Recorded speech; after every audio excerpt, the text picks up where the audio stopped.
Hello students, अब हम पढ़ने वाले हैं about enzymes. So let's start with very interesting topic that is enzymes. So बच्चों, सबसे पहले सवाल आता है कि who gave the term enzyme. तो it was given by Kuhne. ठीक है, कूने ने टर्म दिया था एंजाइम. ओके, एंजाइम कैसे बनते हैं, मतलब नेचर क्या है एंजाइम का. तो enzymes are protein in nature. कुछ एक्सेप्शन है, like that is RNA. Okay, so I will start with basic features. तो मैं आपको ये बात बताती हूँ. So let's start with basic features of enzyme. Basic features of enzymes. Okay, so आपके जितने भी एंजाइम्स है, all enzymes are made up of protein. Are made up of protein, except RNA. Except RNA, which act as कैसे काम करता है? Which act as catalyst. Which act as catalyst, जिसका नाम है राइबोजाइम. क्या नाम है? राइबोजाइम. ये कहाँ मिलता है बेटा? It is present in ribosome. ठीक है, राइबोसोम में होता है. फिर आपका ये इसमें 23S rRNA में. ठीक है, 23S rRNA. ये चीज आप देखेंगे इसमें ट्रांसलेशन जब पढ़ते हैं तब देखते हैं प्रोटीज टाइम पे. तो 23S rRNA में आपका राइबोजाइम होता है. तो सारे एंजाइम्स प्रोटीन है एक्सेप्ट राइबोजाइम. ओके, दूसरा जो दे आर बेसिकली जो एंजाइम्स होंगे कैसे होंगे? वाटर सोल्यूबल या वाटर, मतलब वाटर में घुल सकेंगे, वाटर सोल्यूबल होंगे या वाटर इनसोल्यूबल होंगे? तो बेटा they are water soluble. And हमें पता है जो फाइब्रस प्रोटीन्स होते हैं they are water insoluble. Globular proteins जो होते हैं दे आर वाटर सोल्यूबल. तो ये बिलोंग करेंगे ग्लोबुलर प्रोटीन को. They belong to globular protein मतलब water soluble. They belong to globular protein मतलब वाटर सोल्यूबल. एंजाइम फंक्शन करते हैं only and only in aqueous medium. Enzyme functional only in aqueous medium. Enzyme functional है only in aqueous medium. फिर enzyme functional है in a particular condition. ठीक है, ये functional particular condition. क्या condition? High temperature. ठीक है, high temperature and pressure. It is functional है कब? High temperature and pressure. मतलब एकदम हाई नहीं. ठीक है, अगर एकदम हाई होगा तो क्या होगा? एंजाइम्स डीनेचर हो जाएगा, है ना. अगर बहुत ज्यादा हाई हुआ मतलब एक ऑप्टिमम, हम वर्ड यूज करते हैं ऑप्टिमम टेम्परेचर. ऑप्टिमम टेम्परेचर पे एंजाइम्स जो है वो काम करेंगे. अगर आप बहुत ज्यादा हाई करोगे तो एंजाइम्स क्या हो जाएंगे? डीनेचर हो जाएंगे. तो एंजाइम है फंक्शनल यूनिट पर्टिकुलर कंडीशन जिसे हम कहते हैं ऑप्टिमम टेम्परेचर, ऑप्टिमम पीएच. ठीक है, तो एंजाइम्स जो है वो फंक्शन होते हैं at optimum temperature and pH. ठीक है, अब कुछ एंजाइम्स आप बोलेंगे कि हाँ मैम कुछ एंजाइम्स तो हाई टेम्परेचर पे काम करते हैं. ठीक है, लाइक टैग पॉलीमरेज. अगर मैं एग्जांपल दूं, टैग पॉलीमरेज एक एंजाइम है जो यूज होता है आपका पीसीआर में. ठीक है, Taq polymerase is obtain from a bacteria known as Thermus aquaticus. है ना, ये पीसीआर पॉलीमरेज चेन रिएक्शन में इन्वॉल्व रहता है. तो basically this is thermostable. This is thermostable enzyme. तो बेसिकली थर्मोस्टेबल एंजाइम्स हमें देखने को मिलते हैं किसमें? आर्की बैक्टीरिया में. तो आर्कीबैक्टीरिया में जो एंजाइम्स होते हैं वो एक पर्टिकुलर हाई टेम्परेचर काम कर सकते हैं, लेकिन जैसे हम लोग के केस में अगर हम बहुत ज्यादा हाई टेम्परेचर है तो एंजाइम्स डीनेचर हो जाएगा। एंजाइम्स काम करते हैं एट ऑप्टिमम टेम्परेचर, एंजाइम्स काम करते हैं एट ऑप्टिमम टेम्परेचर। ठीक है, ये मैंने आपको बता दिया कुछ आपके basic features of enzymes. Okay, now how chemical reaction occur, how chemical reaction occur. तो बेसिकली बेटा जब भी कोई केमिकल रिएक्शन होगा तो क्या होगा, दो तरह के चेंज आएंगे, एक तो फिजिकल चेंज आएगा और दूसरा केमिकल चेंज आएगा, है ना। जब भी कोई केमिकल रिएक्शन होगा तब एक तो आपका फिजिकल चेंज आएगा और दूसरा आपका केमिकल चेंज आएगा। Now what is physical change? Physical change is basically change in shape without breaking bond, without breaking bond. मतलब कोई फिजिकल चेंज होता है ना बच्चों, तब कोई बॉन्ड नहीं टूट रहा, सिर्फ क्या होता है, शेप चेंज होता है। केमिकल चेंज मतलब change in chemical structure, chemical change मतलब चेंज इन केमिकल स्ट्रक्चर।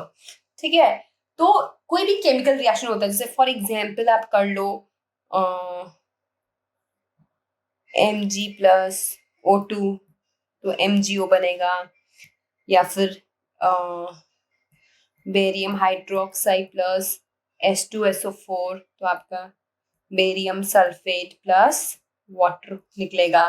तो इसका मतलब क्या है बेटा कि जब भी कोई केमिकल रिएक्शन होगी, whenever chemical reaction occur, whenever chemical reaction occur, जब भी कोई केमिकल रिएक्शन होगी, both chemical and physical change will occur। ठीक है, जब भी कोई केमिकल रिएक्शन होगा तब फिजिकल और केमिकल चेंज होगा ही होगा। ठीक है, अब बेटा ये जो चेंज होगा, अब बेसिकली हम ये डील कैसे करेंगे, यहाँ पे हम डील करेंगे with rate and speed of reaction, कि किस रेट पे ये चेंज हो रहा है ना, किस रेट पे ये चेंज हो रहा है। तो हम बात करेंगे रेट या स्पीड ऑफ रिएक्शन की। ठीक है, हम बात करेंगे रेट या स्पीड ऑफ रिएक्शन की, that will be equal to product form, कि कितना प्रोडक्ट बना और कितने टाइम में बना, कितना प्रोडक्ट बना और कितने टाइम में बना। समझ में आ रहा है? जब भी कोई केमिकल रिएक्शन होगा तो आपका फिजिकल और केमिकल चेंज होगा, राइट। अब ये फिजिकल और केमिकल जो चेंज हुआ, ये चेंज होने का रेट क्या है, स्पीड क्या है ना, ये डिपेंड करेगा किस पे, कि कितना प्रोडक्ट बना और कितना टाइम में बना। भाई आधे घंटे बना कि 1 घंटे में बना, कितना बना। ओके, तो बेसिकली बेटा जो आपके एंजाइम्स होते हैं, एंजाइम्स क्या करते हैं, एंजाइम्स जो है आपका वो रेट ऑफ रिएक्शन इंक्रीज करते हैं। Enzymes rate of reaction increases, है ना, विदाउट गेटिंग कंज्यूम्ड। वो सिर्फ, हम बोलते हैं enzymes are biological catalyst. Enzymes क्या है, एंजाइम्स आर बायोलॉजिकल कैटलिस्ट। वो क्या करेंगे, वो केवल एक रिएक्शन, वो केवल एक केमिकल रिएक्शन कराएंगे, खुद वो प्रोडक्ट का पार्ट नहीं बनेंगे, विदाउट गेटिंग कंज्यूम। तो rate of reaction increases without getting consumed with the help of enzymes. तो with the help of enzymes क्या होगा बेटा, with the help of enzyme क्या होगा, आपका रेट ऑफ रिएक्शन इंक्रीज हो जाएगा। एंड एंजाइम्स की मजे की बात ये है, एंजाइम खुद प्रोडक्ट का पार्ट नहीं बनेगा, वो सिर्फ क्या करेगा, रेट ऑफ रिएक्शन इंक्रीज कराएगा। ठीक है, तो इसे हम बोलते हैं they are biological catalyst which increases the rate of reaction. तो आपको ये समझ में आ गया कि एंजाइम जो है वो फिजिकल और केमिकल दोनों चेंज करा सकता है. Enzyme can do both physical and chemical change, है ना. शेप भी चेंज करा सकता है, ठीक है. Both physical and chemical change. And enzymes की मदद से रेट ऑफ रिएक्शन क्या होता है बेटा, इंक्रीज हो जाता है, ठीक है. अब एंजाइम जो है ना, तो उसमें ऐसा क्या है जिसपे हमारा सबस्ट्रेट बाइंड होता है, तो उसे हम कहते हैं active site. And active site बनती कैसे है वो हम अभी देखेंगे. So how active site form an enzyme, है ना. एक्टिव साइट एक बहुत इंपॉर्टेंट कंसेप्ट है. एक्टिव साइट, जब आप एंजाइम पढ़ते हैं तो आपको एक्टिव साइट के बारे में पता होना चाहिए, बिकॉज एक्टिव साइट पे क्या होता है, सबस्ट्रेट बाइंड होता है. तो एक्टिव साइट किसके पास है, एंजाइम के पास है. एक्टिव साइट किसके पास है, एंजाइम के पास है. और एक्टिव साइट पे क्या होगा, आपका सबस्ट्रेट है. सबस्ट्रेट मतलब जिसको प्रोडक्ट में कन्वर्ट होना है वो बाइंड होगा. जैसे for example salivary amylase is a enzyme, ठीक है. Salivary amylase is the enzyme. अब सलाइवरी अमाइलेज पे एक्टिव साइट है, उस एक्टिव साइट पे कौन बाइंड होगा, आपका सबस्ट्रेट. इस केस में सबस्ट्रेट है स्टार्च, तो स्टार्च जो है वो एक्टिव साइट पे बाइंड हो जाएगा. प्रोडक्ट मिलेगा क्या, माल्टोज, राइट. तो सलाइवरी अमाइलेज ने क्या किया, सिर्फ स्टार्च को कन्वर्ट करा दिया माल्टोज में. क्लियर. सो एंजाइम पार्ट है किसका, सॉरी एक्टिव साइट पार्ट है किसका, एंजाइम का. एक्टिव साइट पार्ट है एंजाइम का, जिस एक्टिव साइट पे क्या होता है, आपका सबस्ट्रेट आके बाइंड होता है, राइट. अब एक्टिव साइट बनता कैसे है, तो हमें प्रोटीन का स्ट्रक्चर पता है. प्रोटीन में प्राइमरी, सेकेंडरी, टर्शियरी, क्वाटरनरी ऐसे स्ट्रक्चर्स किया है ना अपने प्रोटीन के. तो चलते हैं फिर से प्राइमरी स्ट्रक्चर ऑफ प्रोटीन के पास. तो प्रोटीन का जो बेटा आपका प्राइमरी स्ट्रक्चर होता है वो कैसे हम रिप्रेजेंट करते हैं. प्राइमरी स्ट्रक्चर ऐसा होता है ना, एन टर्मिनल, सी टर्मिनल, और यहाँ पे क्या होते हैं आपकी डिफरेंट आर ग्रुप्स होते हैं, राइट. ऐसे आपके डिफरेंट आर ग्रुप्स होते हैं. अब ये जो प्राइमरी स्ट्रक्चर है वो चेंज होता है किसमें, सेकेंडरी स्ट्रक्चर में.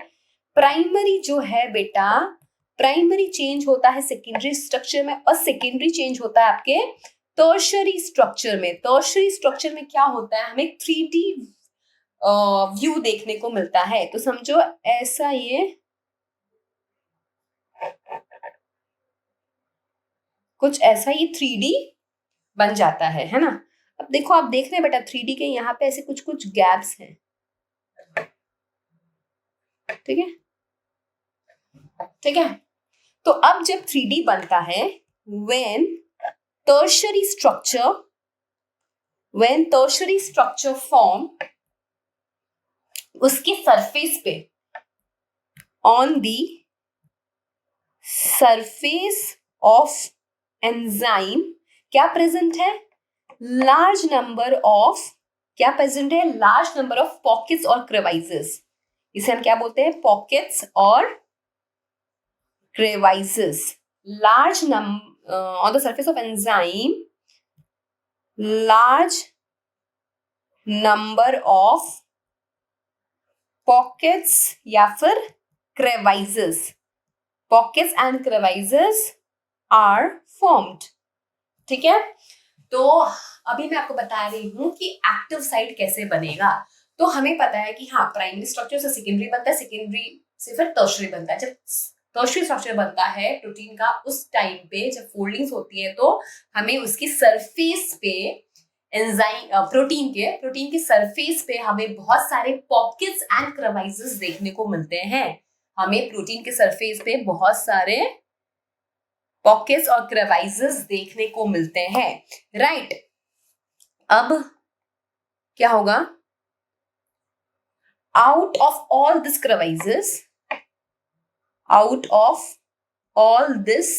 क्रेवाइसेस जितने बने हैं, जैसे यहाँ पे मैंने 4 बनाए हैं, आउट ऑफ ऑल दिस क्रेवाइसेस या pocket, any one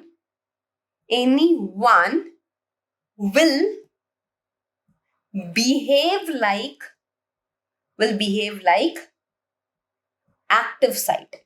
Anyone will behave like active site. कैसे होगा ये देखो, आपका ये जो भी है एंजाइम, ठीक है, अब समझो for example this started as behaving like active site, है ना, तो यहां पे क्या होगा बेटा, इधर आपका डिफरेंट आर ग्रुप जो है वो ज्वाइंट होंगे, डिफरेंट आर ग्रुप, है ना, वो ज्वाइंट होंगे। तो मतलब क्या होता है, आपका एक्टिव साइट जो होता है, या आपका जो एक्टिव साइट है, इसका एक फिक्स शेप होता है। एक्टिव साइट का क्या होगा, फिक्स शेप होगा, है ना, and particular R group present, है ना, यहाँ पे पर्टिकुलर आर ग्रुप प्रेजेंट रहेगा। क्यों जरूरी है बेटा, ये जो पर्टिकुलर आर ग्रुप है, ये जो पर्टिकुलर आर ग्रुप यहाँ पे प्रेजेंट है, ये क्या करेगा, this will allow only fix type of substrate to bind with it, लिखा।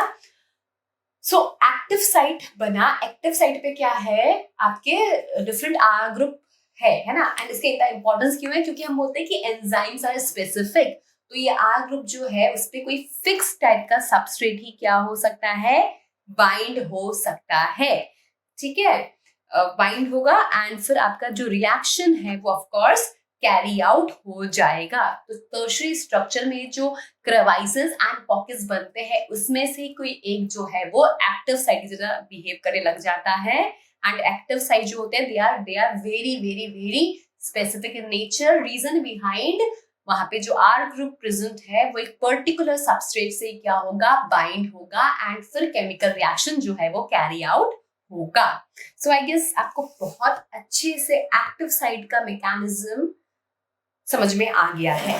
अब हम आगे बात करते हैं एंजाइम्स का, कि एंजाइम का एक्शन का मैकेनिज्म क्या है, ठीक है। So what are mechanism of action of enzyme, mechanism of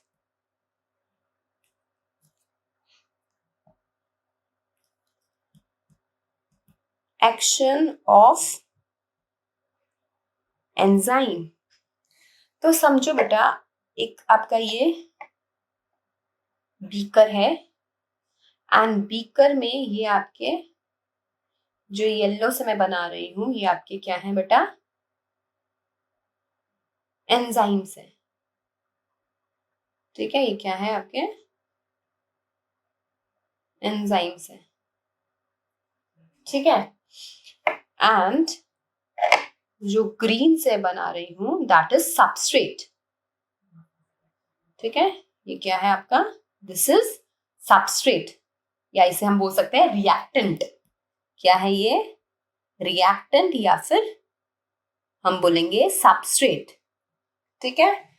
तो इसका जो शेप है वो कैसा होगा, इसका शेप कैसा है, इसका शेप है फॉर एक्टिव साइट, है ना, शेप जो है वो है फॉर एक्टिव साइट, ताकि वो बाइंड हो सके, राइट। तो जो आपका ये सबस्ट्रेट है, substrate will move towards enzyme. कैसे मूव करेगा बच्चों, समझो बात को, ना एंजाइम के पास आंखें हैं, ना सबस्ट्रेट के पास आंखें हैं, है ना, क्योंकि दूसरे को देख लिया, बाइंडिंग हो गई, कन्वर्जन हो गया, एंड ये सब चीजें अभी तो मैंने एक बीकर में लिया है, बट ये सब हो रहा है आपकी लिविंग सिस्टम में, आपके सेल में। यहाँ पे मतलब कितने एंजाइम्स है, 100 ऑफ एंजाइम्स है, 100 ऑफ सबस्ट्रेट्स है ना, किसको किससे बाइंड होना है क्या पता चलेगा। तो बेसिकली बहुत सारे यहाँ पे क्या होते हैं, एंजाइम्स होते हैं एंड सबस्ट्रेट होते हैं, लोग मूव कैसे करेंगे, ये लोग मूव करेंगे bye simple diffusion, they will move by simple diffusion, ये बात याद रखो, ठीक है। जो आपकी इधर एंजाइम है, यहाँ पे सबस्ट्रेट है, तो वो बाय सिंपल डिफ्यूजन जाएगा। अगर उसको मिल गया तो वो बाइंड हो जाएगा, नहीं तो नहीं होगा ऑफ कोर्स। तो वो मूव करते हैं बाय सिंपल डिफ्यूजन, ठीक है। Substrate move towards enzyme by simple diffusion. Enzymes के पास सबस्ट्रेट आएगा घूमते घूमते, कैसे? Bye simple diffusion. ये बात समझ में आई? फिर क्या होगा? सबस्ट्रेट को क्या मिलेगा? Substrate will find will substrate find active site, कैसे? by site is a by chance event, ठीक है। कोई फिक्स नहीं होता, मैंने कहा ना कि वो मिलेगा और क्या पता नहीं भी मिले, तो it is a by chance event बच्चों। अगर मिल गया तो बाइंड हो जाएगी, नहीं मिला तो बाइंड नहीं होगा। तो सबस्ट्रेट को एंजाइम मिले, जब वो डिफ्यूजन करते जाए तो मिले, that is a by chance event. Okay, it is a by chance event, नहीं भी मिले, राइट। और तीसरा पॉइंट ये समझो आप, मैंने कहा कि वो डिफ्यूजन से जाता है एंड हम चाहते हैं कि वो मिले। तो अगर रेट ऑफ डिफ्यूजन हमने बढ़ाया, रेट ऑफ डिफ्यूजन अगर हमने इंक्रीज किया, increases of substrate, of course of substrate, तो क्या होगा? चांस ऑफ बाइंडिंग इंक्रीजेस, है ना। तो क्या होगा? Chance of binding increases. तो अगर आप सबस्ट्रेट का डिफ्यूजन बढ़ा दोगे तो जो उसका मिलने का चांस है वो बढ़ जाएगा एंजाइम का, ठीक है। समझ में आया इतना? तो ये आपकी बात हो गई इसकी कि किस तरह सबस्ट्रेट उसको एंजाइम को, मतलब एंजाइम के पास जाता है। अब समझो से मिल भी गया, उसको मिल गया, मिलने के बाद क्या होगा? सबस्ट्रेट जो है वो एक्टिव साइड पे बाइंड कर जाएगा, ठीक है। इसको मिल गया, नेक्स्ट पेज पे करते हैं। ये आपका येलो से एंजाइम बनाया था ना, और ये ग्रीन से आपका सबस्ट्रेट। तो ये देखो आपका सबस्ट्रेट बाइंड कर गया। कैसी बाइंडिंग करेगा? स्टार्टिंग में ये जो बाइंडिंग करेगा, this will be a loose binding, है ना, लूज बाइंडिंग। तो व्हेन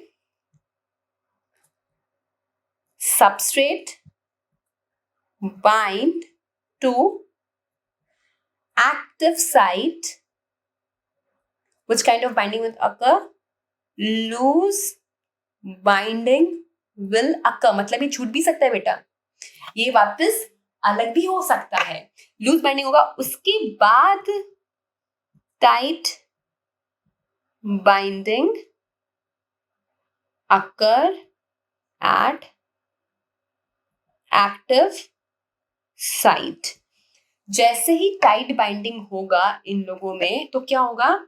शेप चेंज हो जाएगा, शेप चेंज हो जाएगा। एंड ये बहुत ज्यादा क्लोजली, एंजाइम जो है वो बहुत ज्यादा क्लोजली एसोसिएट हो जाएगा, क्लोजली एसोसिएट विद सबस्ट्रेट, बहुत ज्यादा क्लोजली एसोसिएट हो जाएगा ये विद सबस्ट्रेट, ठीक है। अब क्या होगा? Now substrate will change chemically, now substrate में मतलब केमिकली चेंज आना शुरू होगा।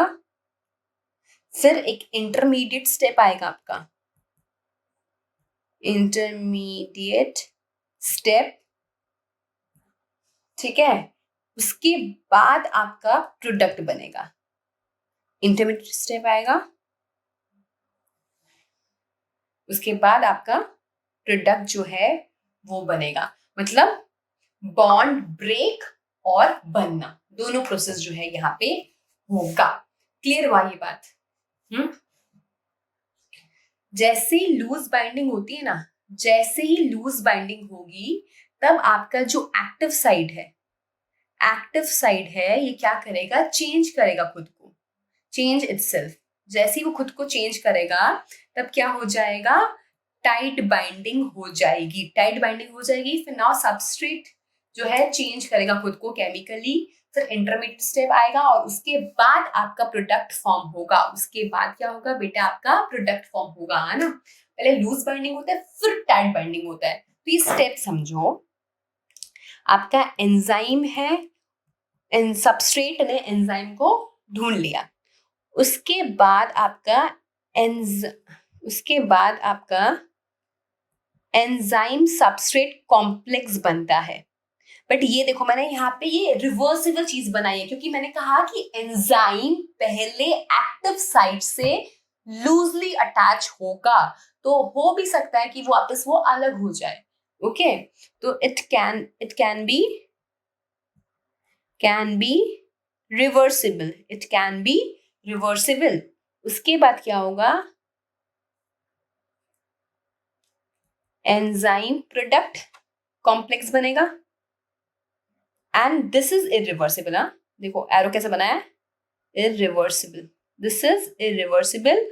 और उसके बाद में क्या होगा, एंजाइम प्लस प्रोडक्ट, मतलब एंजाइम अपना फ्री और प्रोडक्ट बन गया। तो इस चीज को हम क्या बोलते हैं, इसको हम बोलते हैं इंटरमीडिएट स्टेज।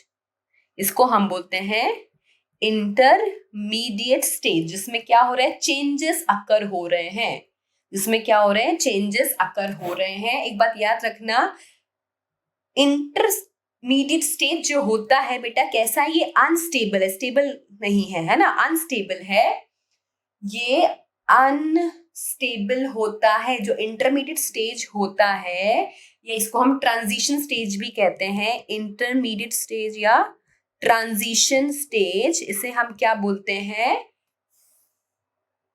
अनस्टेबल बोलते हैं। ठीक है, अनस्टेबल इसको हम कहते हैं, ट्रांजिशन स्टेट और इंटरमीडिएट स्टेज को हम बोलते हैं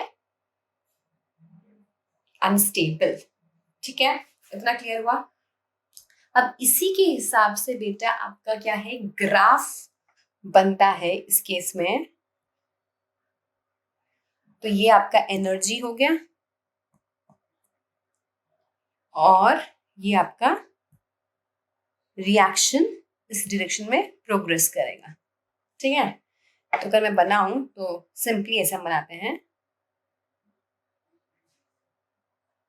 सबस्ट्रेट है ये आपका, प्रोडक्ट है ये आपका। यहाँ पे सबस्ट्रेट की एनर्जी ज्यादा है कंपेयर टू प्रोडक्ट।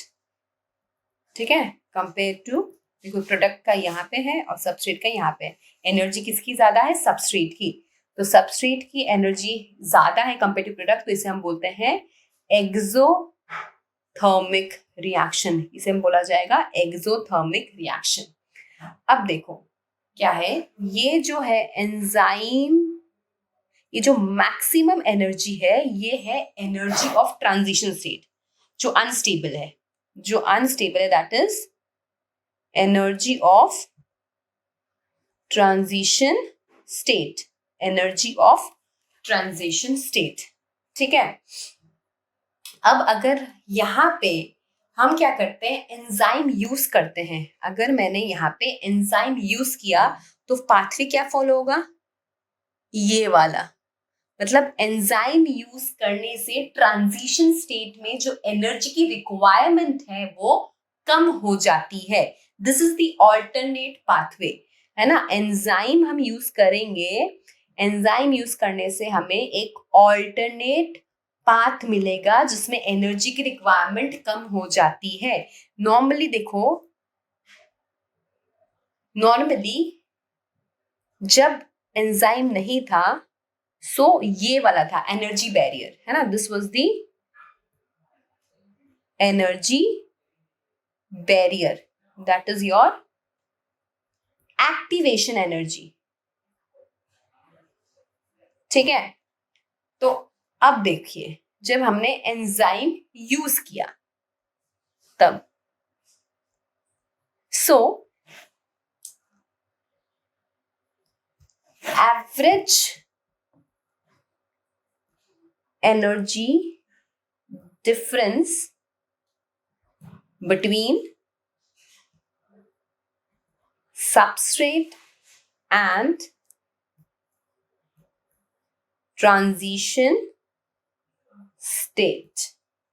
ठीक है, वो कब कम होगा? जब हम एंजाइम यूज करेंगे, बिकॉज इस स्टेज को, इंटरमीडिएट स्टेज को ज्यादा एनर्जी की रिक्वायरमेंट होती है. This is unstable and it require more energy. This is unstable और इसको ज्यादा एनर्जी का रिक्वायरमेंट होता है. तो ये एनर्जी कम हो उसके लिए हम एंजाइम यूज करते हैं. ऐसा बोला जाता है ना कि enzyme decreases the activation energy. This is the reason. जो एंजाइम है वो क्या करता है? Enzyme decreases the activation energy. तो एंजाइम यूज करने की वजह से ये जो आप एनर्जी का डिफरेंस देख रहे हैं, ये जो एनर्जी का आप डिफरेंस देख रहे हैं, ये क्या हो गया? कम हो गया. ठीक है, अगर आप एंजाइम यूज करेंगे तो हमें कम एक्टिवेशन एनर्जी की जरूरत पड़ती है. फिर बेटा एक ग्राफ अगर कभी आपको आए सो दैट आप समझ सकें कि भाई एक्सोथर्मिक रिएक्शन है या एंडोथर्मिक रिएक्शन है. अगर ऐसा हुआ तो this is exothermic reaction. This is exothermic reaction क्योंकि सबस्ट्रेट यहाँ है, प्रोडक्ट यहाँ है. सबस्ट्रेट और प्रोडक्ट. ठीक है, तो देखो सबस्ट्रेट की एनर्जी ज्यादा है, प्रोडक्ट की एनर्जी कम है. और अगर ग्राफ ऐसे हुआ तो इसे हम बोलते हैं एंडोथर्मिक रिएक्शन. एंडोथर्मिक रिएक्शन क्योंकि ये आपका क्या है? प्रोडक्ट है और ये आपका सबस्ट्रेट है. सबस्ट्रेट की एनर्जी कम है और प्रोडक्ट की एनर्जी जो है वो ज्यादा है. तो अगर ऐसा ग्राफ मिलता है तो हम उसे बोलते हैं exothermic. If such kind of graph is seen, इसे हम बोलते हैं एक्सोथर्मिक. और अगर ऐसा मिलता है तो उसे हम बोलते हैं एंडोथर्मिक. ठीक है, that is known as endothermic. Okay, now let's study now features of enzyme.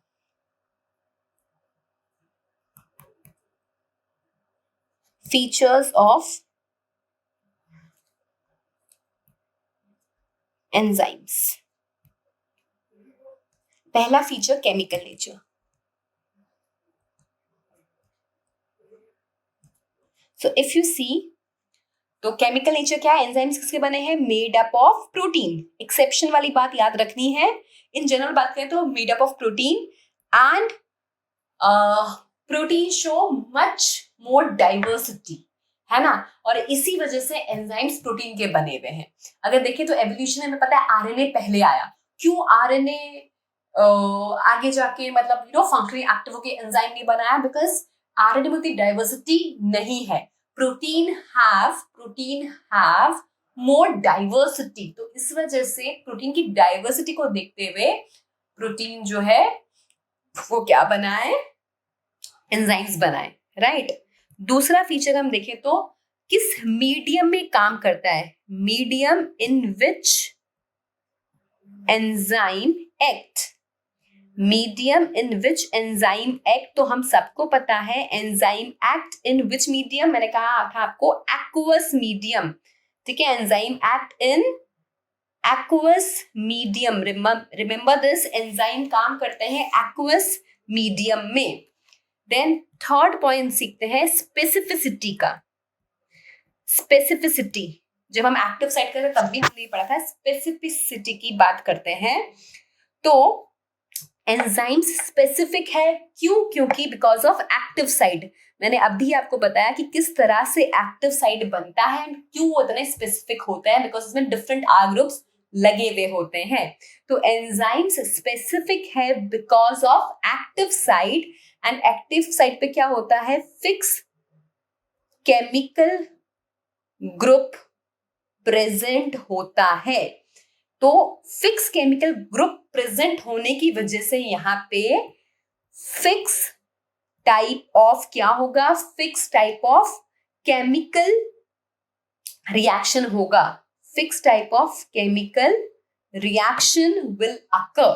तो एंजाइम्स जो होते हैं उनका एक्टिव साइट जो होता है they are shape specific. They are shape specific. ठीक है, they are shape specific. Okay, समझ में आया? तो हमने केमिकल नेचर देख लिया, मीडियम जिसमें वो काम करता है, फिर हमने स्पेसिफिसिटी देख लिया, राइट? एक और चीज है इसकी सिलेक्टिविटी। चलो फोर्थ है सिलेक्टिविटी, ध्यान से समझना है। सो हमने कहा है कि देखो केमिकल रिएक्शन एक लिखते हैं। पहले तो ग्लूकोज है, जैसे फॉर एग्जांपल ग्लूकोज से by the process of glycolysis pyruvate बनता है, ठीक है? क्या बनता है? पाइरुवेट। अब पाइरुवेट आगे जाके ना बेटा बहुत काम कर सकता है। पाइरुवेट आगे जाके एसिटाइल कोएंजाइम ए बना के क्रैब्स साइकिल में जा सकता है। पाइरुवेट लैक्टिक एसिड बना सकता है, या फिर पाइरुवेट एसिड एल्डिहाइड बना सकता है, ठीक है? ये कुछ भी कर सकता है। नाउ ये क्या करेगा, that depends upon our requirement, और उसके पास कौन, वो किस एंजाइम के पास जाता है उस पर डिपेंड करेगा, ठीक है? तो like out of various possibility जो है, मैंने कहा कि वो एसिटाइल CoA बना सकता है, या लैक्टिक एसिड बना सकता है, एसिटाइल एल्डिहाइड बना सकता है। पाइरुवेट जो है कोई एक ही पाथ सिलेक्ट करेगा, ठीक है? अब समझो पाइरुवेट क्या है आपका, pyruvate is substrate, pyruvate is your substrate. अब अगर वो लग जाता है एंजाइम पाइरुवेट डिहाइड्रोजिनेज पे, तो फिर एसिटाइल कोएंजाइम ए बन जाएगा, ठीक है? अब अगर वो लग जाता है लैक्टेड डिहाइड्रोजिनेज पे, तो लैक्टिक एसिड बन जाएगा। और अगर वो लग जाता है पाइरुवेट डी कार्बो पाइरुवेट डी कार्बो ऑक्सीलेज पे, तो फिर आपका एसिडा एल्डिहाइड बन जाएगा, ठीक है?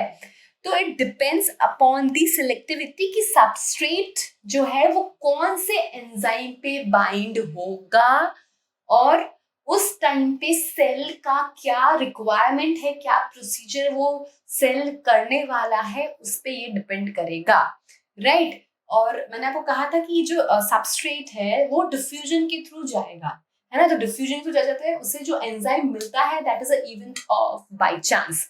अगर वहां पे वो बाइंड हो गया, पहले तो लूजली बाइंड होता है, तो कंडीशन ये, वो जब लूजली बाइंड है, फिर जब वो टाइटली बाउंड होगा उसके बाद ही कोई रिएक्शन कैटालाइज होगा, उससे पहले कोई भी रिएक्शन कैटालाइज नहीं हो सकता। तो स्पेसिफिसिटी है, that is because of active side, और एक्टिव साइड भी क्यों, because different R group present है। अब यहाँ पे सिलेक्टिविटी की बात आती है, क्योंकि out of variety of possibility enzyme can select only one. वो किसको सिलेक्ट करेगा, that depends upon the particular condition of the cell, right? Third देखते हैं बेटा, टर्न ओवर नंबर। थर्ड नहीं, सॉरी फिफ्थ है ना, हाँ फिफ्थ आ गया अपन ना, टर्न ओवर नंबर। ये क्या कह रही हूं मैं बताती हूँ। टर्न ओवर नंबर, सो मतलब कि कितना बना रहा है, number of product, number of product per unit time from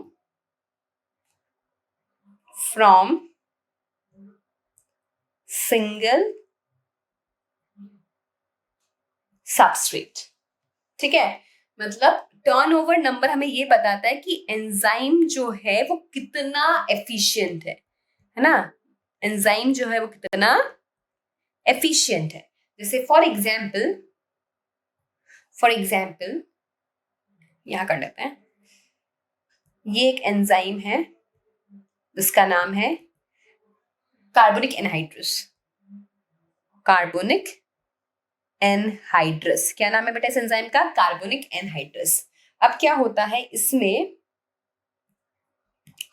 water plus CO2 react करता है तो बनता है H2CO3, ठीक है? अब विदाउट एंजाइम क्या होगा, 200 मॉलिक्यूल बनेगा पर आवर, है ना। यहाँ पे हमने देखो कोई एंजाइम यूज नहीं की है। अब अगर वहीं पे मैंने यहाँ पे ये एंजाइम यूज कर लिया तो क्या होगा, 6 लाख बनेंगे, 6 लाख H2CO3 बनेंगे पर सेकेंड। सोचिए, एंजाइम यूज करने की वजह से टर्न ओवर नंबर कितना बढ़ जाता है, कि प्रोडक्ट कितना ज्यादा बनता है। तो एंजाइम यूज करने से क्या होता है, टर्न ओवर नंबर इंक्रीज होता है। ठीक है, ये हमें समझ में आ गया। Now let's study factors affecting enzyme activity. Factors affecting enzyme activity, क्या क्या फैक्टर्स रिस्पॉन्सिबल है एंजाइम एक्टिविटी के लिए, मतलब उसका स्पीड, टाइम, ये सब तो हमें डिस्कस करने हैं। 4 फैक्टर्स। पहला हम डिस्कस करेंगे temperature, then pH, then substrate concentration, and fourth presence of inhibitor,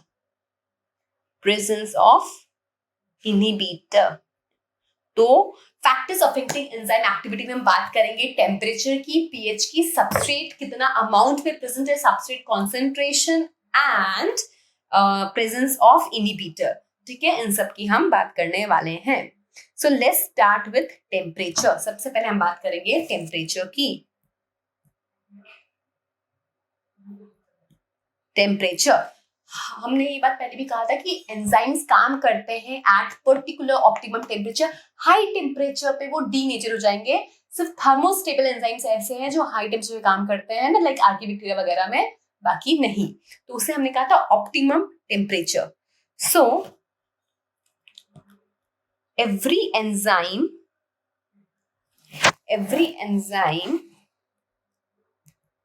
to work at a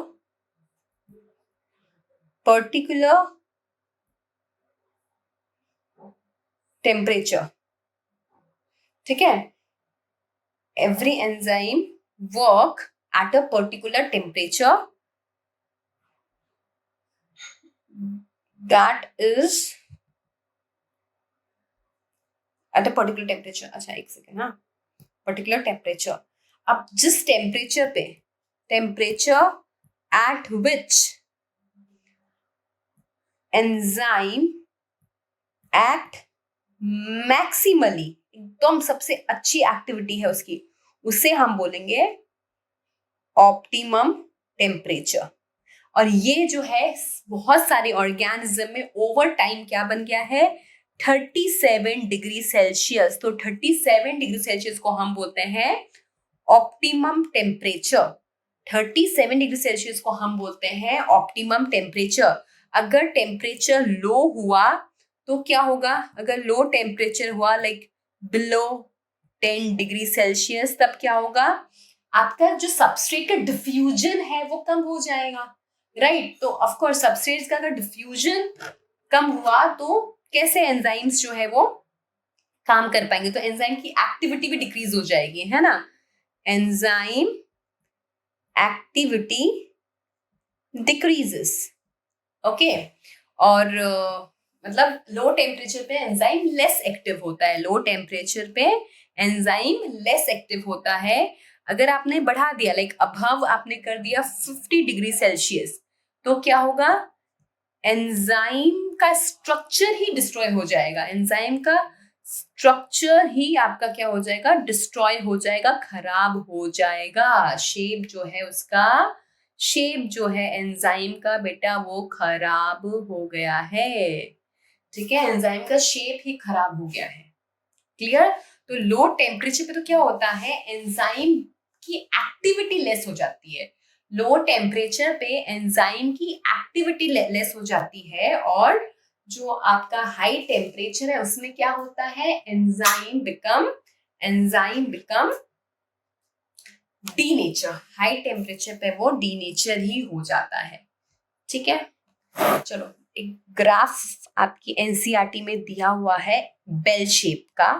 ठीक है, this is bell shape graph, क्या बोलते हैं इसको, बेल शेप, राइट। और ये जो टेम्परेचर बताया हुआ है 37 डिग्री सेल्सियस, ये क्या है बेटा, this is optimum temperature, this is optimum temperature. इस तरह लो हो रहा है, यहाँ पे हाई हो रहा है, तो एक्टिविटी कम हो जाएगी, है ना। मैक्सिमम एक्टिविटी वो शो करेगा 37 डिग्री सेल्सियस पे। तो ये आपका टेम्परेचर का, और यहाँ पे वाई एक्सिस पे एंजाइम एक्टिविटी का ग्राफ आता है। तो 37 डिग्री सेल्सियस जो है वो क्या है, ऑप्टिमम टेम्परेचर है। अब आपकी एनसीईआरटी में Q10 = 2 लिखा हुआ है, इसका मतलब क्या, मतलब टेम्परेचर हम 10 डिग्री कम करते हैं ज्यादा करते हैं, तो चलो पहले कम करते हैं। 27 डिग्री पे क्या होगा, एंजाइम की एक्टिविटी कम हो जाएगी, एंजाइम एक्टिविटी डिक्रीजेस, और यही मैं 37 से 10 बढ़ा दूं, मतलब 47 डिग्री पे क्या होगा, एंजाइम एक्टिविटी डिक्रीज हो जाएगी, एंजाइम एक्टिविटी डिक्रीजेस। यानी कि अगर 37 डिग्री से मैं यहां लेके जा रही हूं 27 डिग्री पे, तो क्या हो रहा है, रेट हाफ हो रहा है, रेट ऑफ रिएक्शन हाफ हो रहा है। और अगर मैं बढ़ा रही हूँ 37 से 47 में लेके जा रही हूँ, तो भी क्या हो रहा है, रेट जो है वो हाफ हो रहा है। अब अगर मैं उल्टा करूं, 27 से अगर मैं 37 पे लेकर आऊं, तो क्या हो जाएगा, रेट ऑफ रिएक्शन डबल हो जाएगा, या 47 डिग्री से मैं अगर 37 पे लेके आऊं तो रेट ऑफ रिएक्शन डबल हो जाएगा। यही एनसीईआरटी ने दिया है 10Q = 2, डबल। क्लियर हो गई बात। So this is about temperature की जो आपका एंजाइम है, they work at particular temperature. अब नेक्स्ट बात करेंगे हम लोग पीएच की। सेकेंड हम बात करेंगे पीएच की। तो एंजाइम का जो फाइनल फोल्डिंग होता है ना, टर्शरी में होता है, enzyme final folding, it is basically balance of charge in tertiary structure। ठीक है, और this balance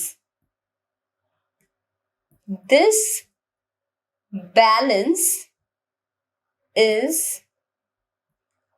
maintained at optimum pH. आई बात समझ में, क्यों हमें पर्टिकुलर पीएच चाहिए, क्योंकि जो फाइनल फोल्डिंग में 3D में तो एक एक वो क्या बोलते हैं, पूरे चार्ज वह सब एडजस्ट होके हुआ है ना, वो मेंटेन रहे, इसलिए हमें क्या चाहिए, ऑप्टिमम पीएच चाहिए होता है। ठीक है, तो ऑप्टिमम पीएच पे आपका एंजाइम जो है वो मैक्सिमम वर्क करेगा, as shape will be maintain, enzyme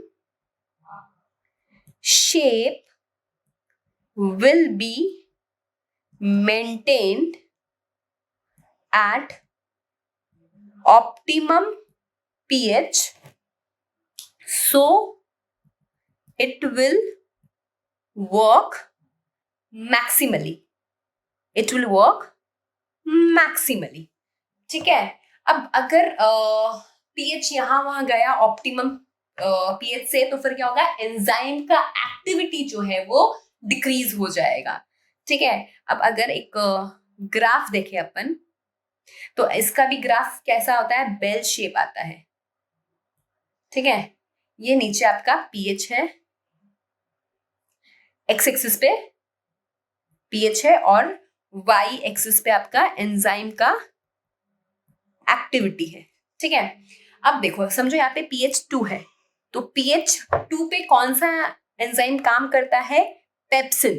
तो पेप्सिन जो है वो pH 2 पे काम करेगा। आपने डाइजेशन में पढ़ा होगा पेप्सिन, राइट? स्टमक में होता है प्रोटीन्स को तोड़ने के लिए।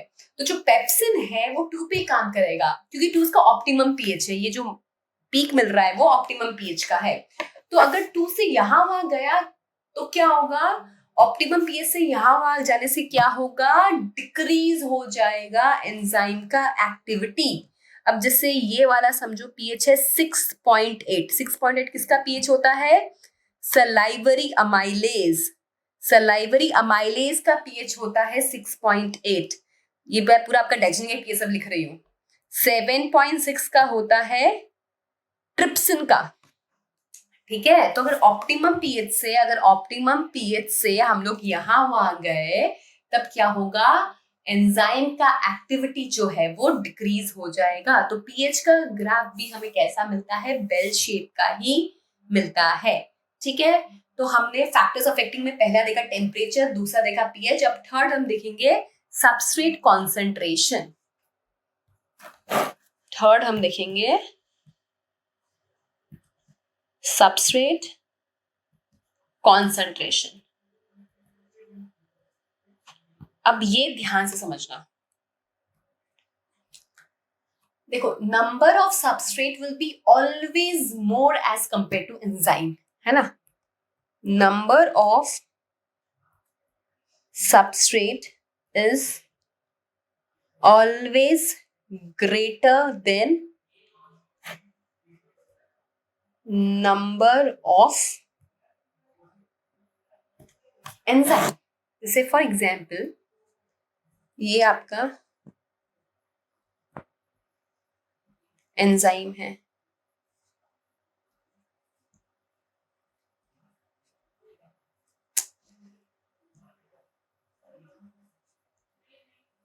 यस ठीक है बच्चों, ये आपका एंजाइम है और ये आपका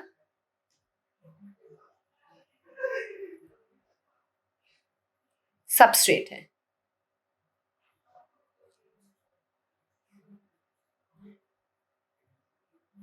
ठीक है, ये आपके सबस्ट्रेट है। अब ये यहां बाइंड हो गया, ये यहां बाइंड हो गया, ये यहां बाइंड हो गया, ये यहां बाइंड हो गया, तो सब फिलअप हो गया। ठीक है, ये जो एंजाइम, ये जो सबस्ट्रेट है एंजाइम के पास कैसे जाएंगे? जो मैंने दिखाया ये ग्रीन वाले एक्टिव साइड पे, येलो जो एंजाइम उस पास जाके बाइंड हो रहे हैं, कैसे जाएंगे? ये जाएंगे डिफ्यूजन से। तो substrate move to enzyme, substrate move to enzyme by diffusion। substrate move to enzyme by diffusion। ठीक है, तो अगर मैंने सबस्ट्रेट का कॉन्सेंट्रेशन इंक्रीज किया, अगर मैंने सबस्ट्रेट का कॉन्सेंट्रेशन इंक्रीज किया तो रेट ऑफ डिफ्यूजन पे क्या फर्क पड़ेगा? रेट ऑफ डिफ्यूजन भी क्या होगा? इंक्रीज होगा। रेट ऑफ डिफ्यूजन भी बढ़ेगा। अगर सबस्ट्रेट बढ़ा तो रेट ऑफ डिफ्यूजन बढ़ेगा। अब रेट ऑफ डिफ्यूजन बढ़ेगा तो क्या होगा? Chance of enzyme and substrate combination increases. ठीक है, और फिर एंजाइम काम करेगा तो हम बोलेंगे एंजाइम वेलोसिटी इंक्रीजेस। एंजाइम की वेलोसिटी क्या होगी? इंक्रीज होगी। समझ में आया?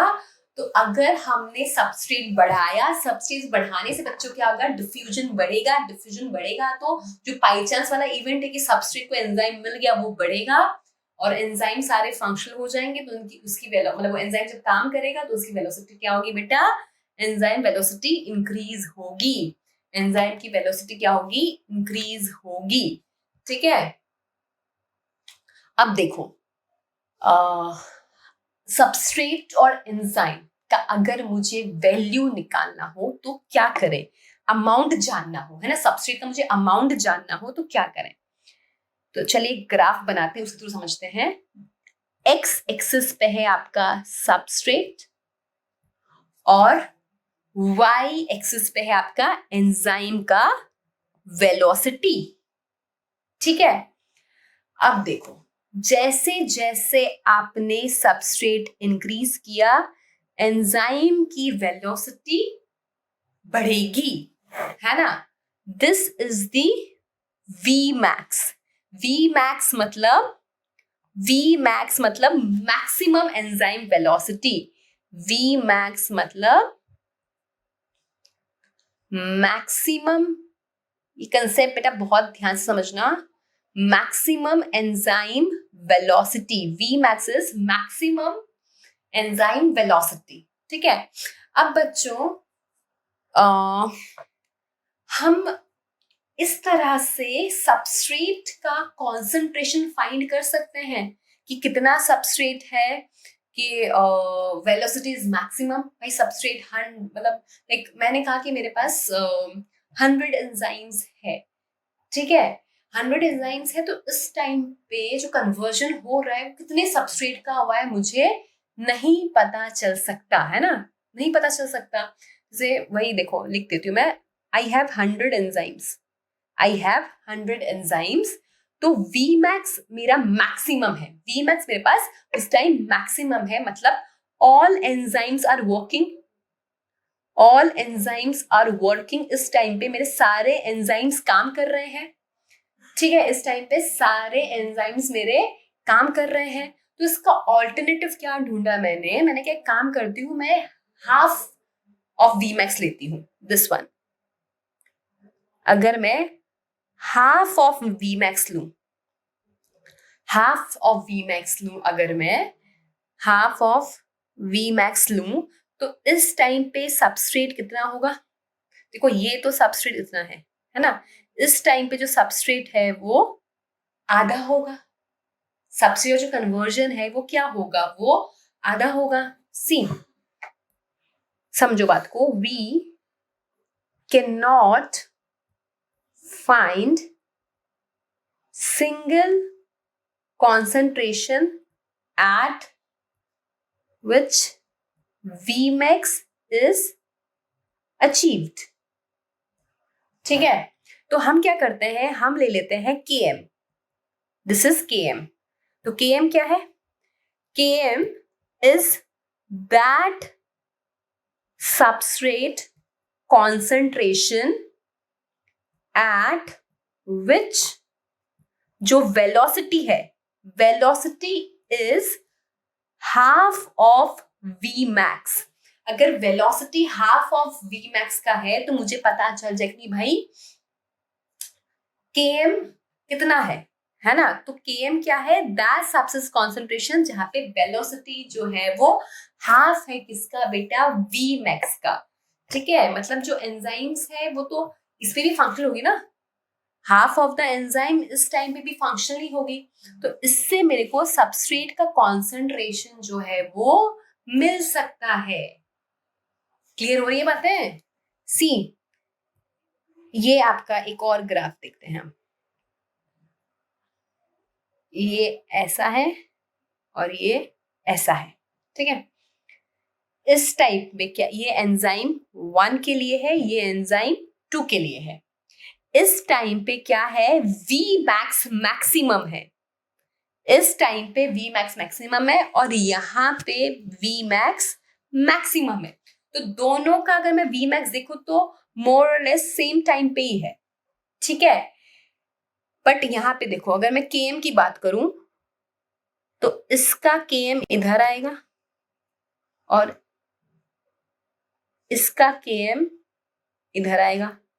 तो Km किसका कम है, Km एंजाइम 2 का कम है ना। This means what this means, this means at low substrate concentration,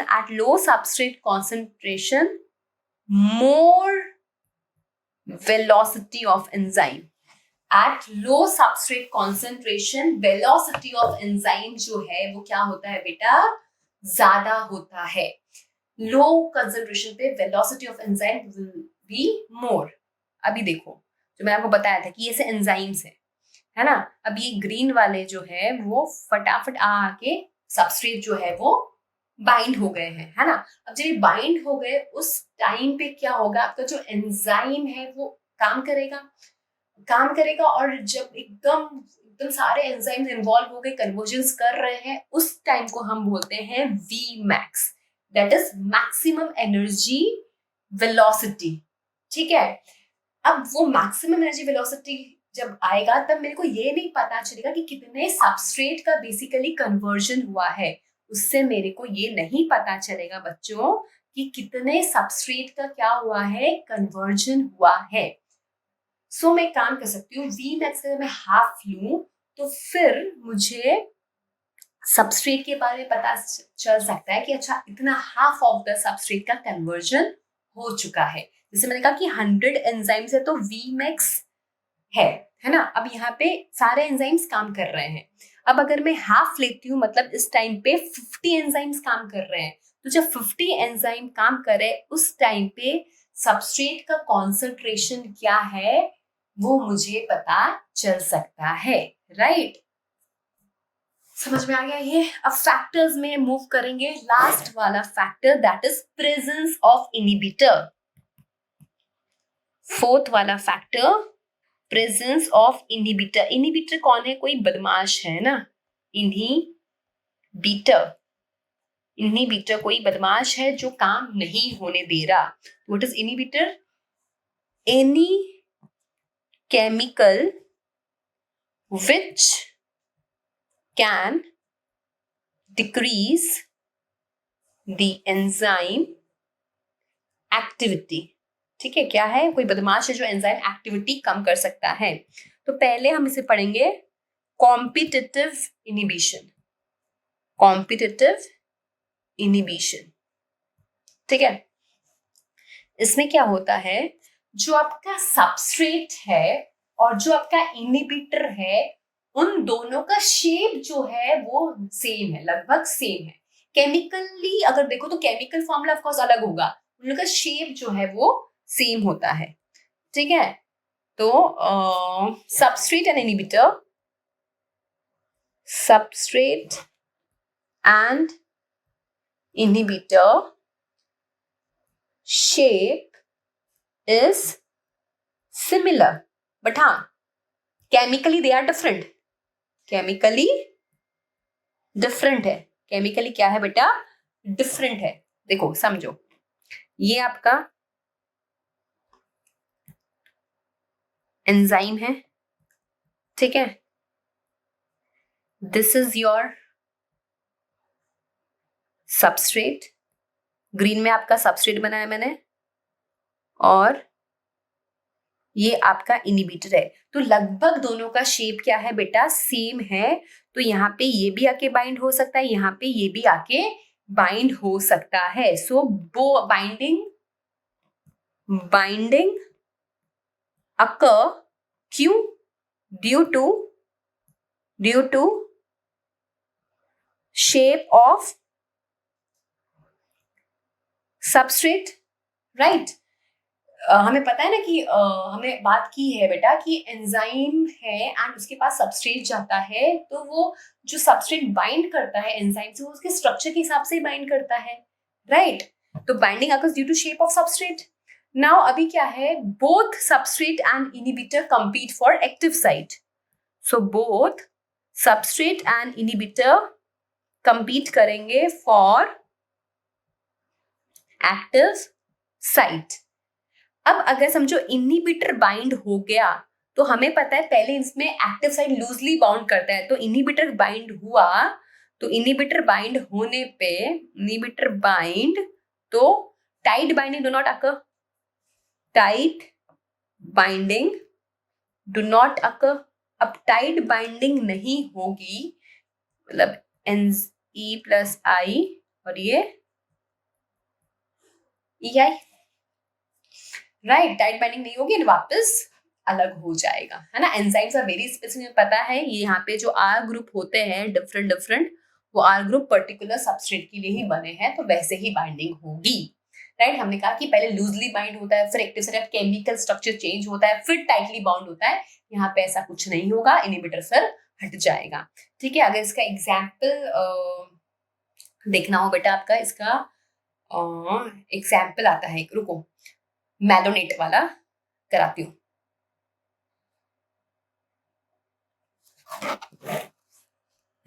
example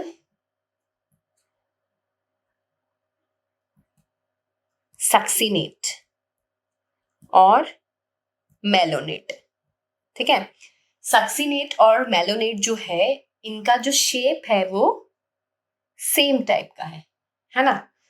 इनका जो शेप है वो सेम टाइप का है, and they compete for enzyme succinate dehydrogenase, ठीक है। एक एंजाइम है सक्सीनेट डिहाइड्रोजिनेज। बेसिकली होता क्या है, सक्सीनेट पे सक्सीनेट डिहाइड्रोजिनेज काम करता है एंड फ्यूमरेट बन जाता है ना। क्रैब साइकिल में आपने पढ़ा हुई है। फ्यूमरेट क्या है आपका, प्रोडक्ट है। सक्सीनेट आपका क्या है, सबस्ट्रेट है। सक्सीनेट डिहाइड्रोजिनेज क्या है, आपकी एंजाइम है, एंड मेलोनेट क्या है, आपका इनहिबिटर है। तो क्योंकि सक्सीनेट और मेलोनेट का शेप जो है वो दोनों का क्या होता है, शेप सेम होता है, तो succinate and malonate both compete for the enzyme succinate dehydrogenase. तो फॉर एग्जाम्पल सक्सीनेट डिहाइड्रोजिनेज पे मेलोनेट आके बैठ गया तो क्या होगा, सक्सीनेट नहीं बैठ पाएगा, तो वो सक्सीनेट फ्यूमरेट में कन्वर्ट नहीं होगा। इसलिए हम इसको क्या बोलते हैं, इसलिए हम इसको बोलते हैं कॉम्पिटिटिव इनहिबिशन। इसे हम क्या बोलते हैं, कॉम्पिटिटिव इनहिबिशन। समझ में आया? चलो आगे थोड़ा और समझते इस प्रोसेस को। कॉम्पिटिटिव इनहिबिशन को हम कम कैसे कर सकते हैं? Competitive inhibition can be decreased bye, कैसे हम डिक्रीज कर सकते हैं, ठीक है। अगर आपको डिक्रीज करना हो, ये जो इवन तो मैंने कहा कि सक्सीनेट और मेलोनेट दोनों सेम शेप के दिखते हैं, तो भाई मेलोनेट सक्सीनेट डिहाइड्रोजिनेज के पास जाके बाइंड हो जाता है। इस चीज को हम कैसे रोक सकते हैं? तो समझो, ये समझो मेरा सबस्ट्रेट है, कितना है ये, 100 है, और ये मेरा इनहिबिटर है, ये कितना है, इनहिबिटर ऑफ कोर्स कम होगा, ये 10 है। तो इनहिबिटर का बाइंडिंग कैपेसिटी कितना है, 1/10 चांस ऑफ बाइंडिंग, ठीक है। और वही अगर मैं बात करूं आपके सबस्ट्रेट की, ये आपका सबस्ट्रेट है, ये आपका इनहिबिटर है, तो सबस्ट्रेट का कितना है, सबस्ट्रेट का 1/100 है चांस ऑफ बाइंडिंग, ठीक है। ये आपका एंजाइम है फॉर एग्जाम्पल, ठीक है। अब अगर मैंने सबस्ट्रेट का कॉन्सेंट्रेशन इंक्रीज भी कर दिया, अगर मैंने सबस्ट्रेट समझो 100 से बढ़ा के 1000 कर दिए, तो भी क्या होगा, 1/1000 में 1 होगा चांसेस, राइट। तो इस टाइम पे क्या होता है, Vmax तो अनचेंज रहेगा। जो एंजाइम की एक्टिविटी है, ये क्या है आपका एंजाइम है ना, ये तो उतना ही है, एंजाइम का नंबर उतना ही है, तो Vmax will remain unchange, Vmax unchange रहेगा। बट इस टाइम पे क्योंकि हमने सबस्ट्रेट का कॉन्सेंट्रेशन बढ़ा दिया, तो क्या होगा, Km इंक्रीजेस। कॉम्पिटिटिव इनहिबिशन के टाइम पे क्या होता है, देखो हमने सबस्ट्रेट का कॉन्सेंट्रेशन मैंने 100 से 1000 कर दिया, Km इंक्रीजेस, Km होगा बढ़ जाएगा, बिकॉज क्यों बढ़ेगा, because for same velocity substrate concentration need to be increase, ठीक है। substrate concentration need to be increase। समझ में आया कॉम्पिटिटिव इनहिबिशन? तो कॉम्पिटिटिव इनहिबिशन जब होता है तो क्या करने का, सबस्ट्रेट बढ़ा दो, राइट। तो सबस्ट्रेट बाइंडिंग कैपेसिटी ज्यादा हो जाएगी। इस टाइम पे Vmax आपका अनचेंज ही रहेगा, लेकिन जो Km है उसकी वैल्यू बढ़ जाएगी एज आपने सबस्ट्रेट कॉन्सेंट्रेशन इंक्रीज कर दिया है। दूसरा होता है बेटा हमारे पास non competitive inhibition. Non competitive inhibition. Now, what is non-competitive inhibition? Suppose this is your enzyme, ठीक है, यहाँ पे जो इनिबिटर है वो एक्टिव साइट पे बाइंड नहीं होता। जैसे कंपटीशन में क्या हुआ था कि जो आपका इनिबिटर है वो एक्टिव साइट पे बाइंड हो गया था। नॉन कॉम्पिटिटिव इनिबिशन में जो आपका इनिबिटर है वो बाइंड होता है अदर देन एक्टिव साइट से। समझो इसने यहां बाइंड हो गया, तो इसमें क्या होता है, inhibitor bind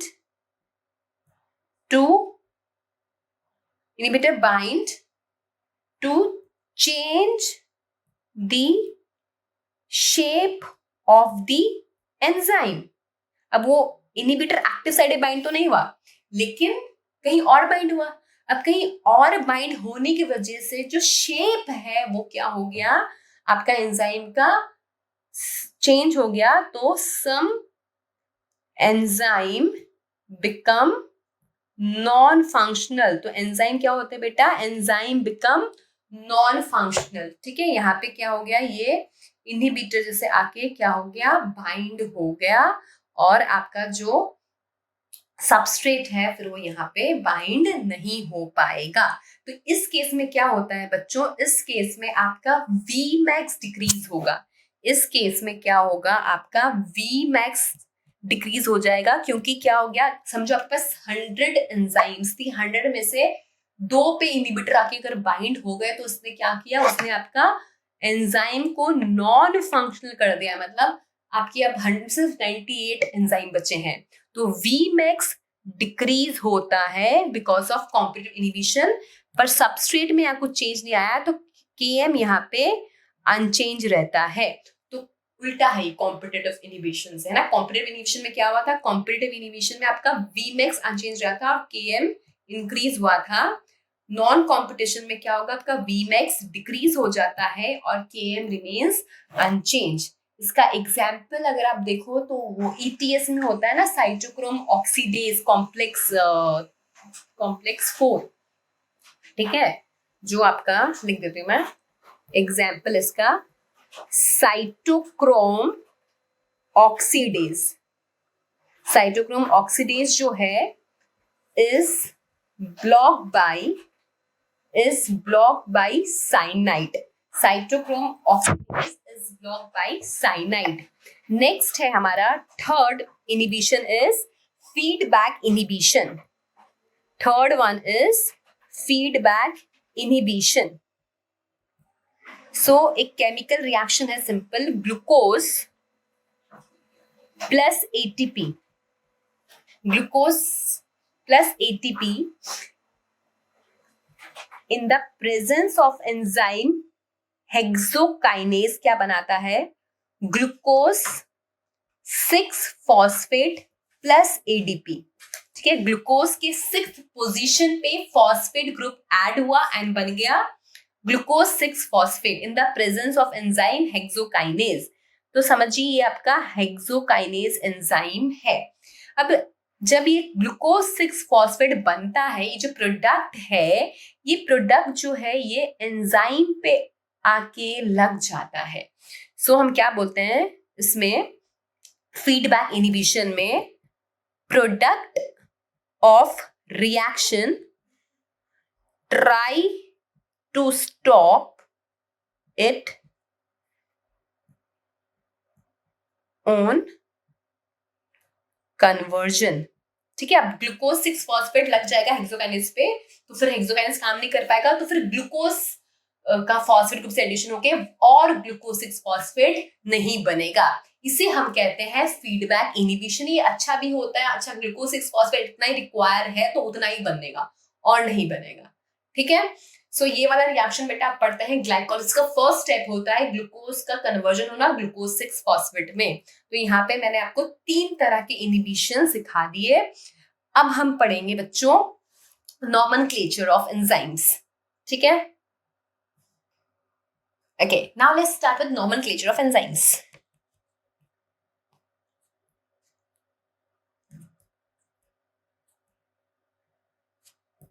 So basically you have 6 classes of enzymes. ठीक है, ये class 1, class 2, class 3, class 4, class 5 and class 6. ये आपको ऐसे ही याद करना है. जो 6 क्लासेस है इसी सीक्वेंस में यू हैव टू लर्न. ये मतलब जो एंजाइम एसोसिएशन होता है उन्होंने ये क्लासेस बेसिकली बनाई है. So you have to learn in this fashion only. Class 1 is oxidoreductase. Class 1 is oxidoreductase. ठीक है. क्लास 2 है ट्रांसफरेज. क्लास 3 है हाइड्रोलेज. क्लास 4 है लाएज. क्लास 5 है आइसोमरेज एंड लास्ट क्लास है आपका लाइगेज. सो आपके 6 क्लासेस है. ये 6 क्लासेस के अंदर फिर और भी सब कैटेगरीज हो सकती है. 4 to 13 सब कैटेगरीज इनके अंदर हो सकती है. बट नॉमेनक्लेचर करते तो ये 6 मेन क्लासेस है which you have to remember in sequence. कभी स्कूल में भी आपको ये एग्जाम में आता है तो आपको ये सीक्वेंस में लिखना होता है. So let's learn it. Oxidoreductase, then दूसरा ट्रांसफरेज, देन तीसरा hydrolase, then lyases, isomerase and ligases. तो हम सबसे पहले पढ़ेंगे बच्चों ऑक्सीडोरिडक्टेज. ठीक है, हम डील करेंगे विद ऑक्सीडोरिडक्टेज. पहला है ऑक्सीडोरिडक्टेज. तो ऑक्सीडोरिडक्टेज डील करता है कैसा बच्चों? ऑक्सीडेशन एंड रिडक्शन रिएक्शन से. ये डील करता है ऑक्सीडेशन एंड रिडक्शन रिएक्शन से. This deal with oxidation and reduction reaction. जैसे बच्चों आपका ये पाइरुवेट है. पाइरुवेट कन्वर्ट होता है एसिटाइल कोएंजाइम ए में इन the presence of pyruvate dehydrogenase. ठीक है, इसमें क्या होता है? इन्वॉल्व रहता है पाइरुवेट डिहाइड्रोजिनेज और NAD कोएंजाइम से बन जाता है NADH. राइट. कौन इन्वॉल्व था? Pyruvate dehydrogenase.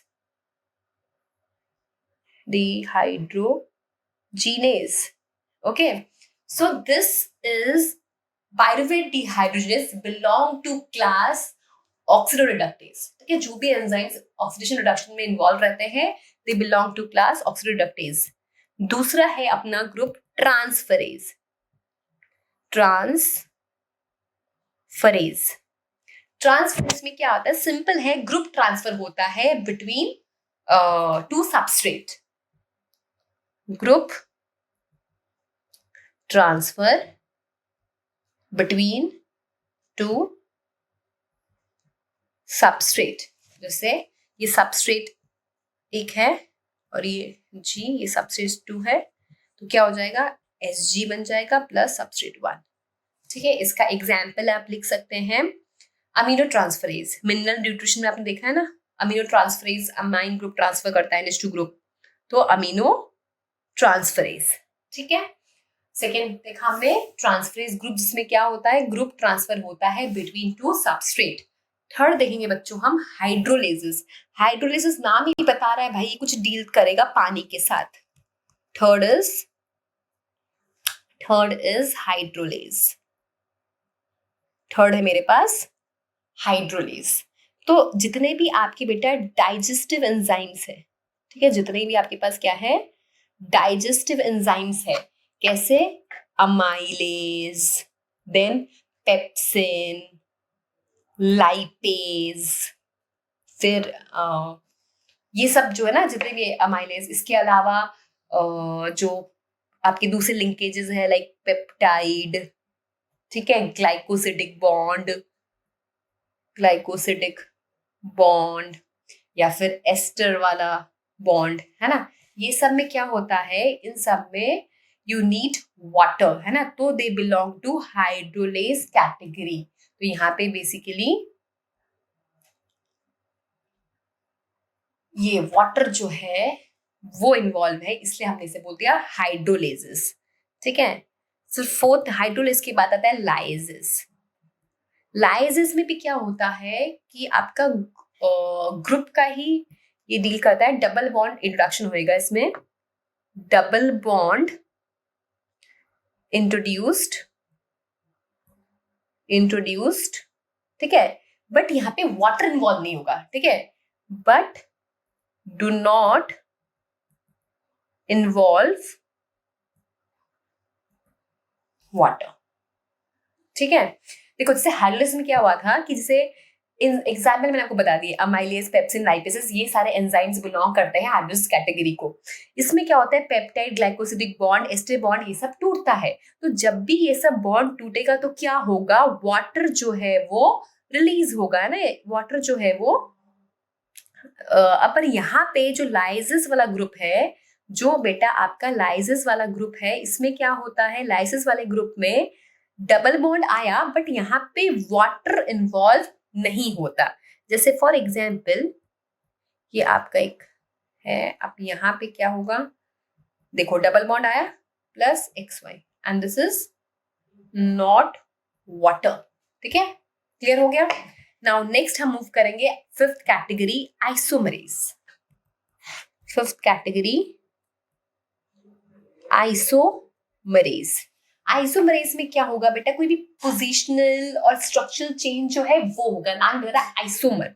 जैसे फॉर एग्जांपल 3 PGA चेंज हो गया 2 PGA में, सिर्फ ग्रुप ट्रांसफर हुआ ना, आइसोमरेज। PGAL चेंज हो गया ढाप में, आइसोमरेज के प्रेजेंस में, ट्रायोज आइसोमरेज, राइट। सिर्फ यहाँ पे क्या होता है, ट्रांसफर होता है, क्योंकि इसमें एल्डिहाइड ग्रुप है, इसमें कीटोन है, तो जस्ट ग्रुप ट्रांसफर हुआ, ठीक है, स्ट्रक्चरल चेंज हुआ, पोजीशन चेंज हुआ। फिर लास्ट में आता है आपका लाइगेजेस। लाइगेजेस में क्या होता है, बॉन्ड जो है वो लिंक होगा। कौन सा बॉन्ड, कार्बन नाइट्रोजन भी हो सकता है, कार्बन ऑक्सीजन भी हो सकता है, कार्बन हाइड्रोजन भी हो सकता है, कार्बन हैलाइड भी हो सकता है, एनीथिंग। जैसे एग्जाम्पल इसका आप देखते हैं डीएनए लाइगेज। डीएनए लाइगेज क्या करता है बेटा, डीएनए को लिंक करता है, कैसे, बाय फॉस्फोडाइस्टर बॉन्ड, राइट। तो DNA ligase belong to category ligases. Fine, तो ये आपकी 6 क्लासेस ऑफ एंजाइम्स हो गई। ऑक्सीडोरेडक्टेज देखा हमने, फिर हमने ट्रांसफरेज देखा, देन हमने हाइड्रोलेजेस देखा, लाइजेस देखा, आइसोमरेज एंड लाइगेजेस। अब एक बहुत ही छोटा सा कंसेप्ट जो आपकी टेक्स्ट बुक में गिवन है, दैट इज कोफैक्टर, वो पढ़ लेते हैं। कोफैक्टर, ठीक है, कोफैक्टर क्या होता है ये समझो। बहुत सारे एंजाइम्स वर्क करते हैं, उन्हें कोई कुछ रिक्वायरमेंट नहीं होती, लेकिन कुछ एंजाइम को एफिशिएंटली वर्क करने के लिए क्या चाहिए होता है, कोफैक्टर्स चाहिए होते हैं। तो cofactors are basically non protein part, क्योंकि प्रोटीन पार्ट तो हमारा एंजाइम है, जो कोफैक्टर्स होते हैं वो नॉन प्रोटीन होते हैं। हम एंजाइम जो है हमारा, उसे हम एपो एंजाइम भी कहते हैं, क्योंकि it is a protein part. इसके साथ जुड़ जाता है cofactor, that is non protein part, and together apoenzyme plus cofactor form holoenzyme. अब जबकि कोफैक्टर है वो आपका प्रोस्थेटिक ग्रुप, मतलब वो cofactor can be organic, inorganic, फिर उसमें प्रोस्थेटिक ग्रुप एंड कोएंजाइम आते हैं, तो वो सीखते हैं अभी। सो लिखते हैं थोड़ा, many enzymes work as catalyst without any requirement,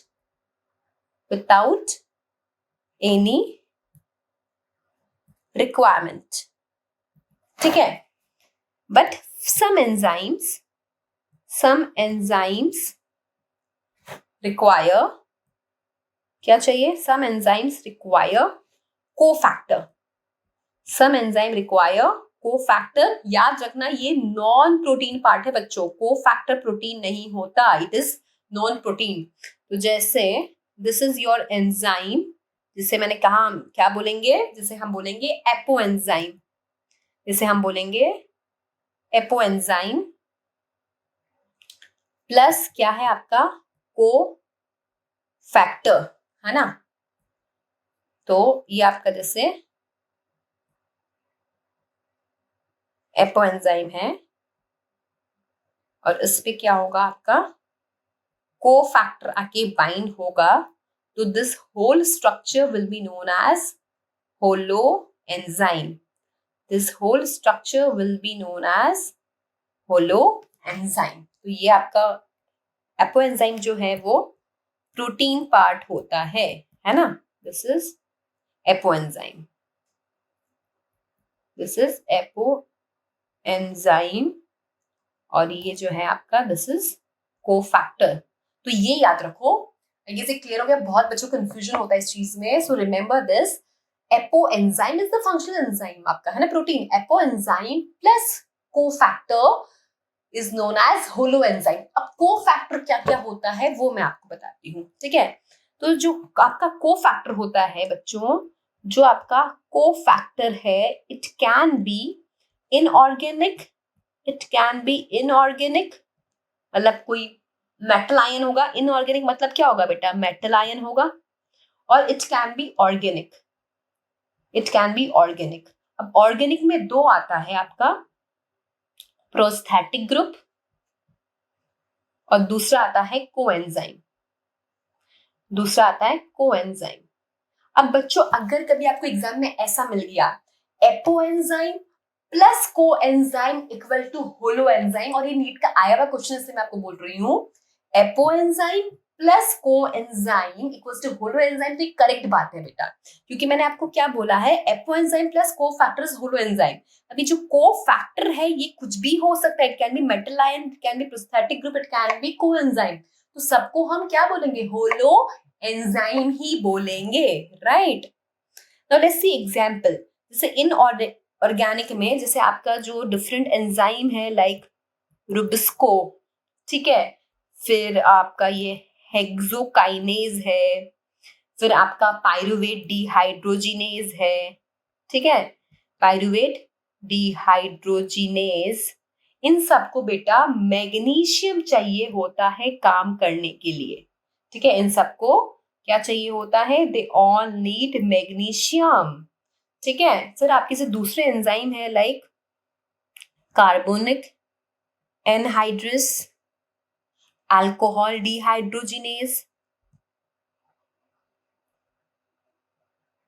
carboxypeptidase. ठीक है, इन सबको जिंक चाहिए होता है.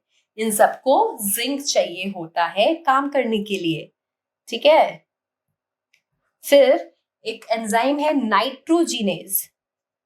नाइट्रोजिनेज, इसको काम करने के लिए चाहिए होता है आयरन मॉलिब्डेनम. ठीक है. फिर एक एंजाइम है नाइट्रेट रिडक्टेज. नाइट्रेट रिडक्टेज, इसको मॉलिब्डेनम चाहिए होता है. ये बेटा कर लीजिए, मिनरल न्यूट्रिशन से भी आपको ये क्वेश्चन मिल सकता है. ठीक है. तो रुबिस्को, हेक्सोकाइनेज, पायरुवेट डिहाइड्रोजिनेज, इन सबको काम करने के लिए, रुबिस्को, हेक्सोकाइनेज, पायरुवेट डिहाइड्रोजिनेज, इन सबको काम करने के लिए चाहिए magnesium, carbonic anhydrase, alcohol dehydrogenase और कार्बोक्सीपेप्टाइडेज को चाहिए जिंक, नाइट्रोजिनेज को चाहिए आयरन एंड मॉलिब्डेनम और नाइट्रेट रिडक्टेज को चाहिए मॉलिब्डेनम. ठीक है. Now let's discuss prosthetic group and coenzyme.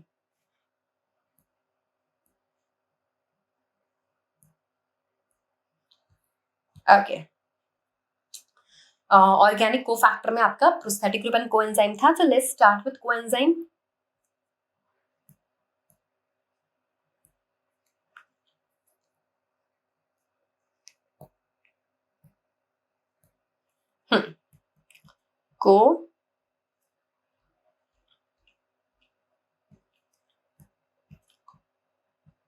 Coenzyme. ठीक है. तो कोएंजाइम कैसा होता है, इट इज ऑर्गेनिक. सबसे पहले तो ये लिखो, इट इज ऑर्गेनिक. ये कैसे बाइंड होता है, इट बाइंड ट्रांसिएंटली, मतलब एकदम टाइटली बाउंड नहीं होता, लूजली ही बाउंड होता है. It bind transiently during reaction only. Reaction के टाइम पे ही ये क्या होगा बेटा, बाइंड होगा. कोएंजाइम की बेटा एग्जाम्पल सीखो। NAD का फुल फॉर्म क्या होता है? निकोटिनामाइड एडेनिन डाई न्यूक्लियोटाइड, है ना। NAD, फिर ये NADP मतलब nicotinamide adenine dinucleotide phosphate FAD, ये सब क्या है बेटा? ये सब आपके कोएंजाइम्स है।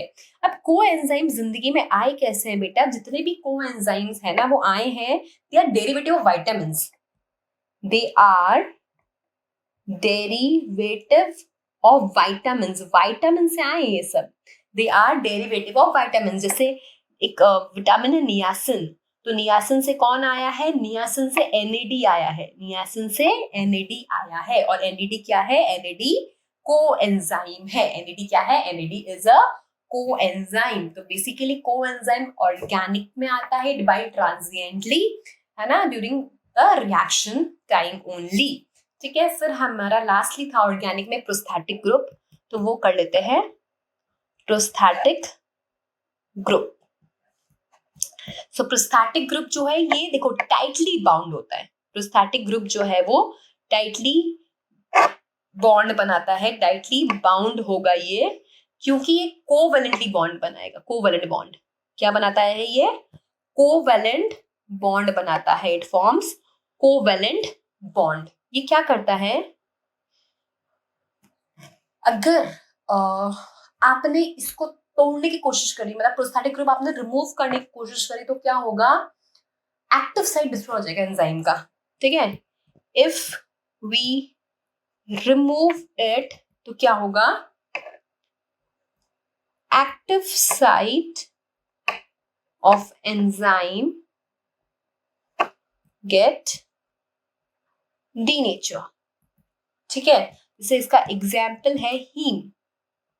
हीम क्या है? एक प्रोस्थेटिक ग्रुप है, किसके लिए? For enzyme like peroxidase, peroxisome में मिलता है, देन कैटालेज, ये सब क्या है?